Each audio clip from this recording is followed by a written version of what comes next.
into the first game. On the left side is going to be Beasty playing as the red Mongols, and on the right side is Capoch as the blue Rus. Knowing that we had this civilization matchup multiple times, knowing how it shapes out, do you think either of these players will change up their strategy in a massive way?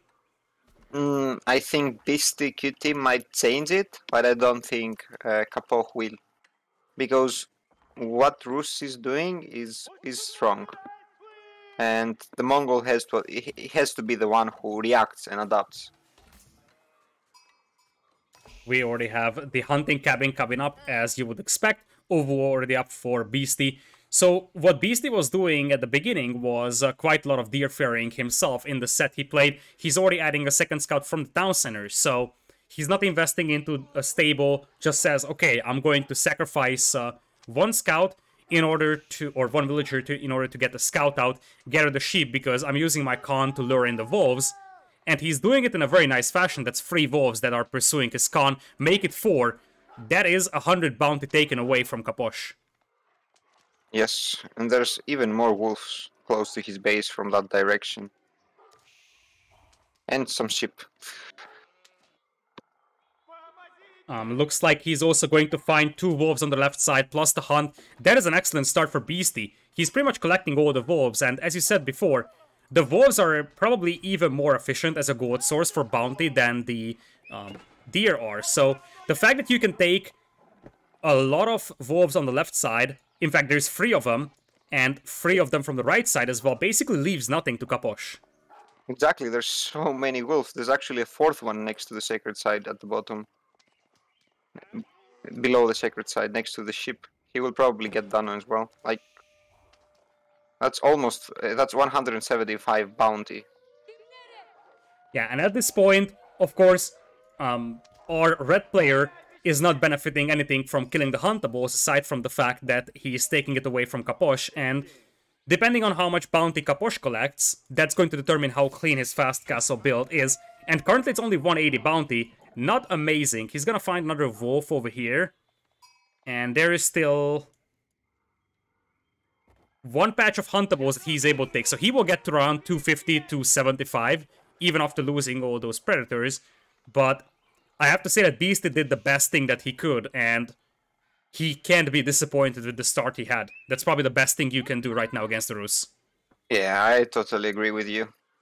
Taking, like, the wolves, like, both players ideally will take down their own hunts, and then what you contest is the wolves. If you are able to get 7 wolves from your opponent, then that's a win. That's a massive win. Obviously, you can't deny everything, but the more you deny, the better. And look at that, all 4 of those wolves pursuing that poor scout.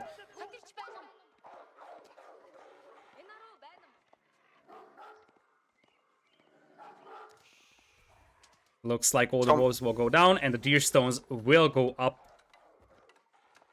And 7 villagers. Actually, 8 villagers on the Golden Gate for Capoch. I think that's too many. That's quite a lot of villagers, although I guess the idea here with this build is that you want to get the Golden Gate up as fast as possible, so you start getting those tickets in. But as you said, it's quite a lot of villagers, and that means that his resource income won't be that amazing. But of course, he can start researching professional scouts a tiny bit faster, although he's a little too low on gold for that, so he might need to start by selling 100 food immediately, so he can afford it. Or if that trickle from the hunting cabin comes in, he should also be fine with that. Yeah, the tickle plus the 2 ships that are coming, it should be enough to get it. And that is just enough. He sold. Yeah, he sold. He sold. It's not the end of the world, because you're going to need to sell anyway, so it doesn't really matter when you do it. But obviously it would have been better if he was able to do it without selling, because now he needs to be careful to make sure that he's got enough resources to produce villagers at the same time. So far, and oh yeah, go ahead. And he already has 4 scouts, which is a good number of scouts in order to lure deers. That's a very good number of scouts, and there is going to be 2 more coming in, so he will probably go all the way up to 6 or 7 and just swoop up an entire patch of huntables. There is going to be defensive tower on the wood line, as you would expect, also boosting the lumberjacking in the area. Whereas on the other side for Beasty, what is he up to? He's making a stable, so chances are we will see just double scouts here ferrying in deer, and sort of a slow work towards Castle Age from him. Indeed, there's double scouts opening from Beasty. And I'm seeing those scouts, Capoch scouts. They're gonna steal the hunt, the forwards hunt of Beasty. As you said before, with the Rus, it's almost mandatory that you steal it, simply because you're likely beating your opponent to Feudal Age, and you're gonna have the professional scouts and the scout numbers in very early, so you can pick up those huntables and take it away immediately. You see that Beasty is bringing his own scouts to save what's savable here.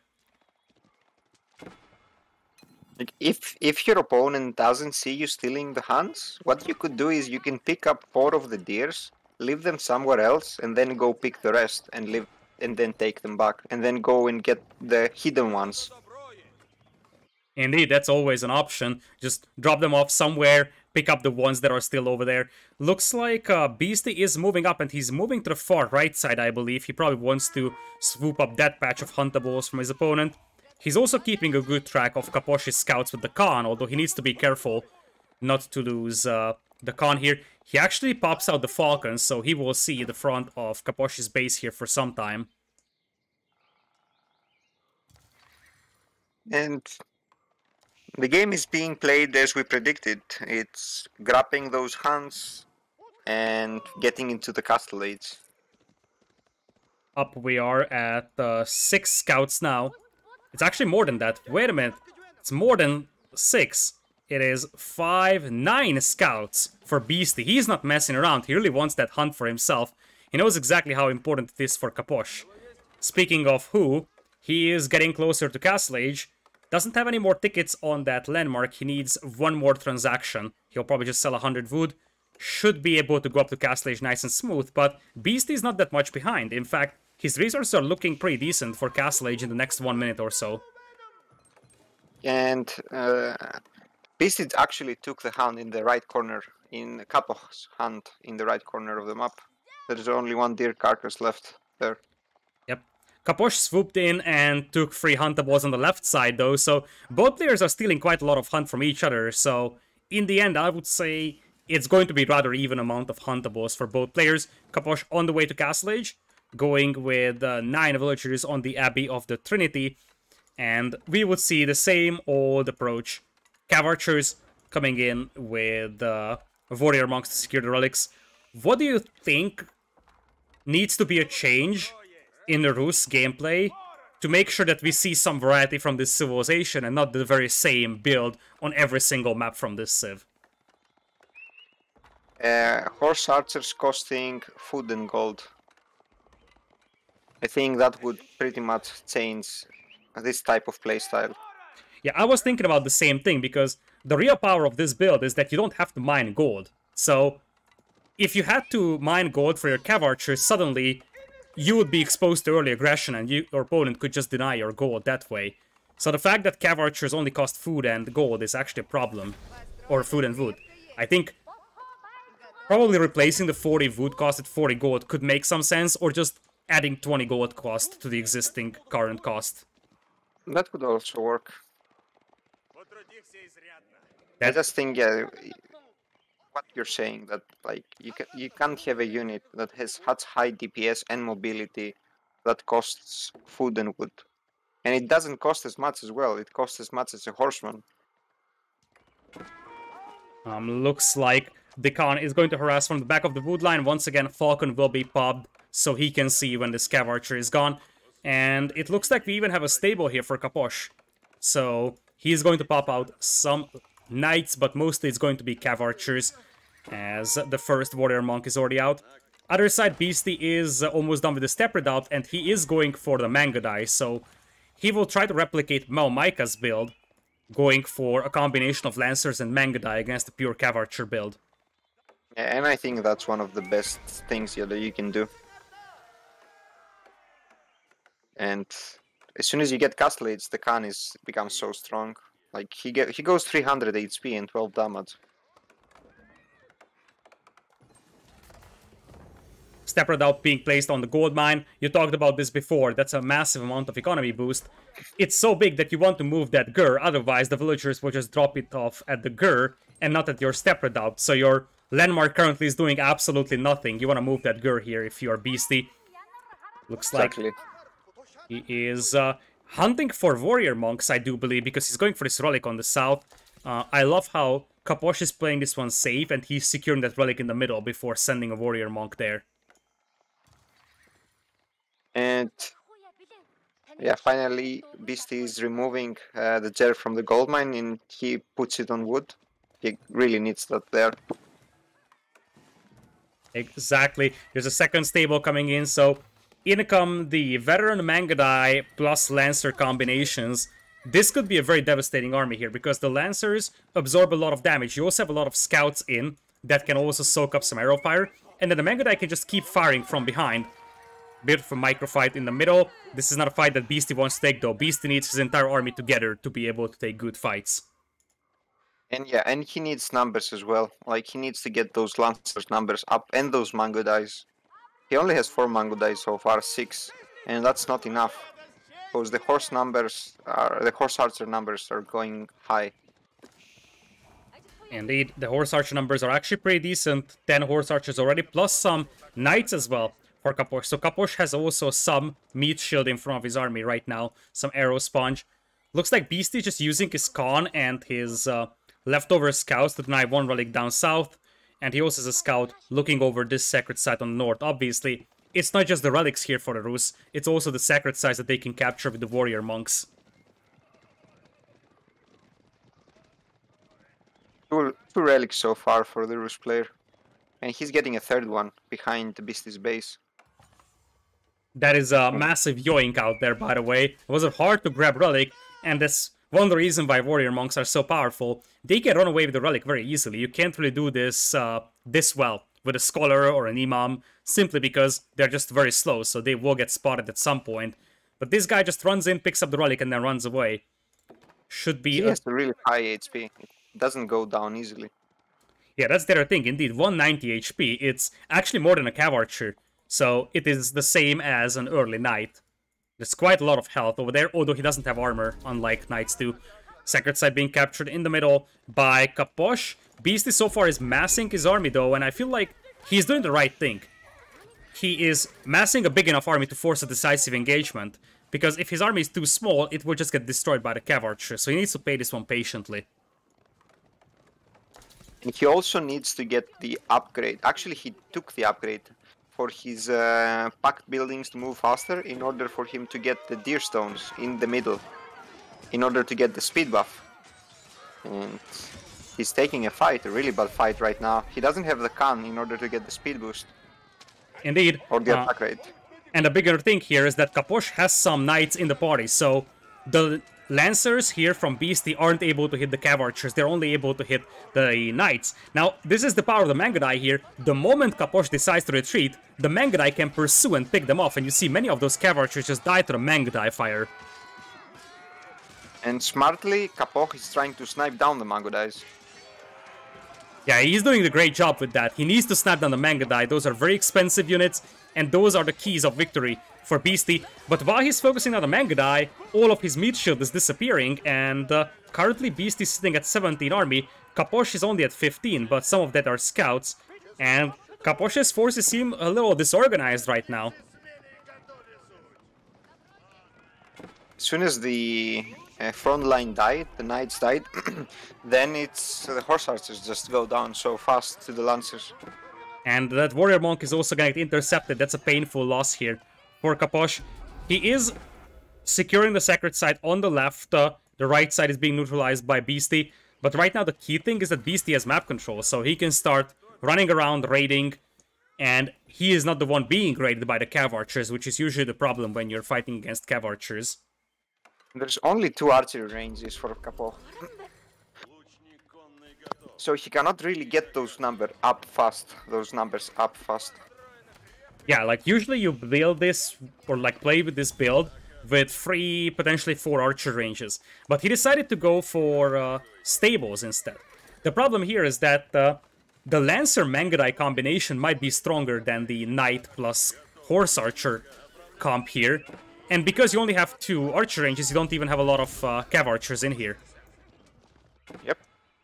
Like, once again, it would have been better if instead of Lancers, he had Scouts and more Horse Archers.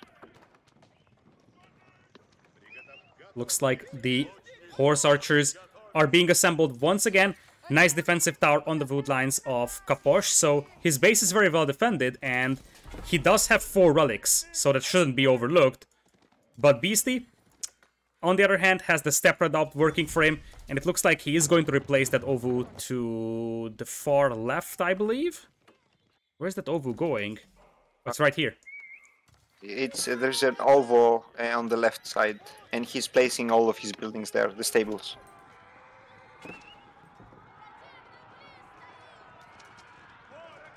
Here come the Cav Archers once again, as Beasty will need to sort of regroup and reorganize his units in here.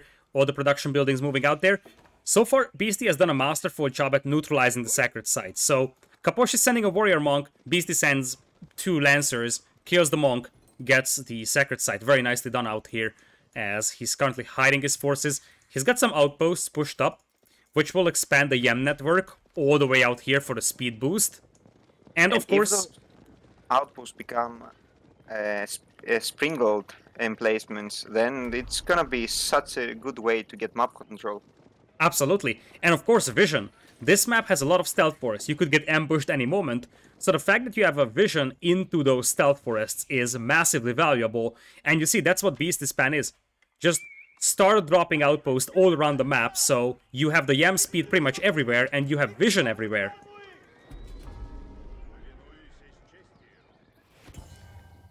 Sacred site neutralized on the right side. Left side is being captured, so it's very back and forth. Although, with the production building for Beasty up on the left side, he could just prevent that left sacred site from being captured. Couple of Lancers moving into raid. But I feel like this is the moment where Beasty is going to start splitting his forces, pulling Capoch's Cav Archers to the left, and then coming in from the right side with the army to hit the other wood line.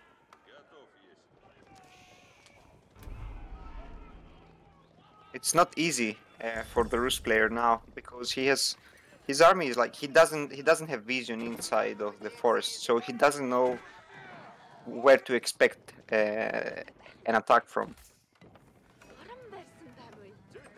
Beasty is making the transition into the pastures as we speak, whereas on the other side, Capoch will have to soon make a farm transition himself. He's currently very, very heavy on the berries, but that's basically his only source of food.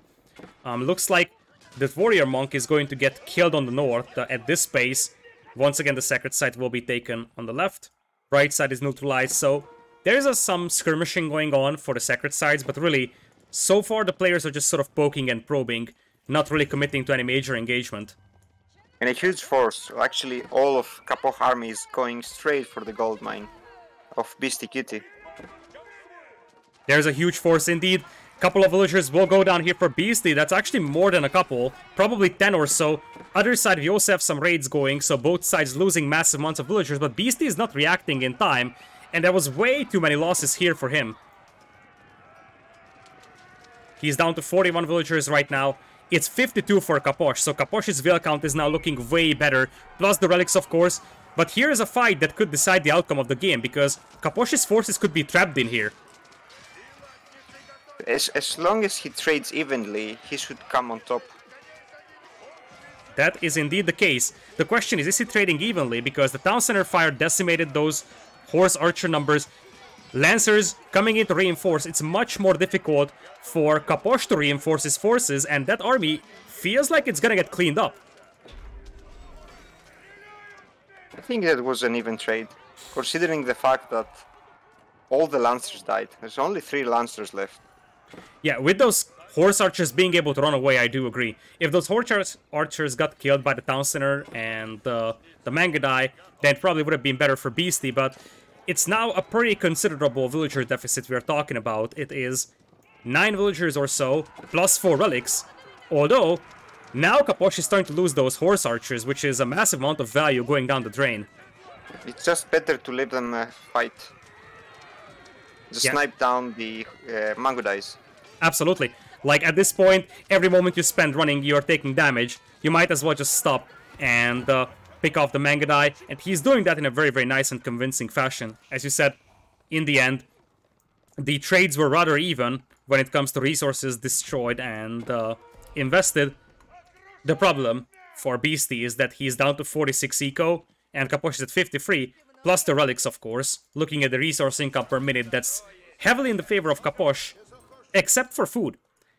Because Capoch just now is transitioning to food, and that could be something that slows down his military production here. He will most likely buy the food for the time being, and he's already been buying because the market prices are way up.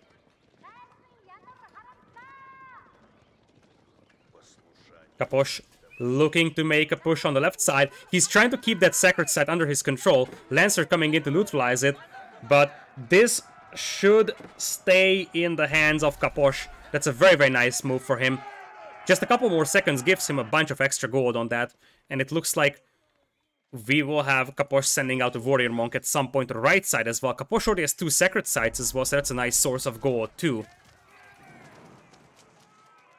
Yep, his income per minute, his gold income per minute is 1,150, which is an insane amount. That's insane. Part of that comes from the sacred site, part of that comes from the 4 relics, and soon, as you said, Capoch can just buy the food until he doesn't have his food eco set up. He's got 1 ticket on that golden gate, and he can just keep buying food on that until he's depleting all the tickets, which he just did. And now he's got all the sacred sites. I don't think this is gonna come down to a sacred site victory. It's more about the gold income that the sacred sites provide here for Capoch.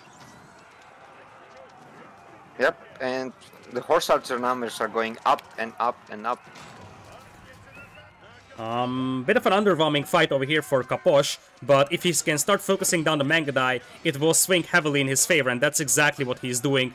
Those expensive Mangadai going down here for Beasty, and currently Capoch is sitting at 38 army. Beasty's numbers are decimated down to 12. I don't think he will be able to take those sacred sites back, and this is just going to give even more resources for Capoch, and he will just overrun his opponent with better numbers. This might be game here. Yeah, I think so too. It just, Capoch's economy is so much better right now, and he has so much passive income, and he has the numbers, and the villager lead. Absolutely. Every single category he's leading in economy, and he's got a larger army as well. And as long as Beasty is not actively pushing him, Capoch will capitalize on those sacred sites, so the difference is just going to grow and grow. Beasty is adding siege workshops. Oh, that's bad. We even had a lost building over here. Not sure if that was an archer range or so, but I think it was.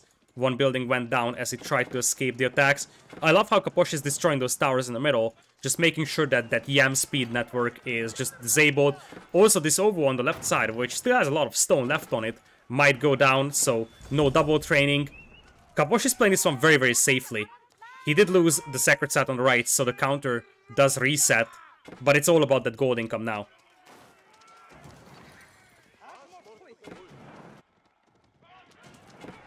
And has his food economy rolling, so I don't see any reason for him to lose this game anymore.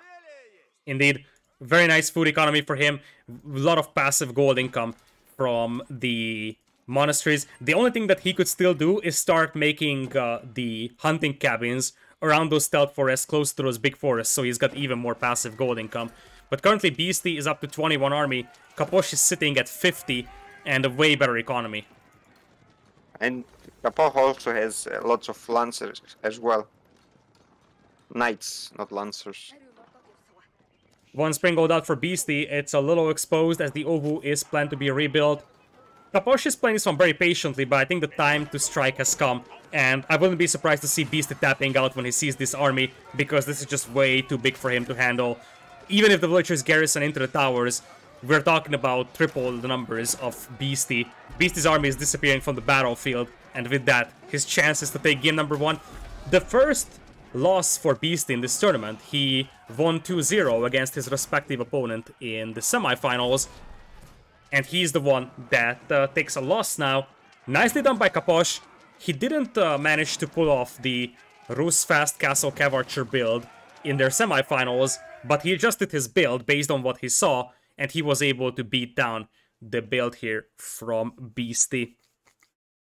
Yep, Capoch adapted his playstyle to what he experienced earlier in the previous series, and he did very, very, very well. The KD is dead even, but if you look at the economies, there is 4,000 more food for Capoch, 5,000 more wood, 4,000 more gold as well. Of course, stone is on the side of Beastyqt, but that's just because of the Ovu passive stone income. But every single relevant category, Capoch is leading in terms of economy. Overall got to 70 villagers as opposed to 62, but that 4 relics plus 2 free sacred sites, that's just an insane amount of resource income. Not something that Beastyqt could fight against. And Capoch is the one that takes the first win over here.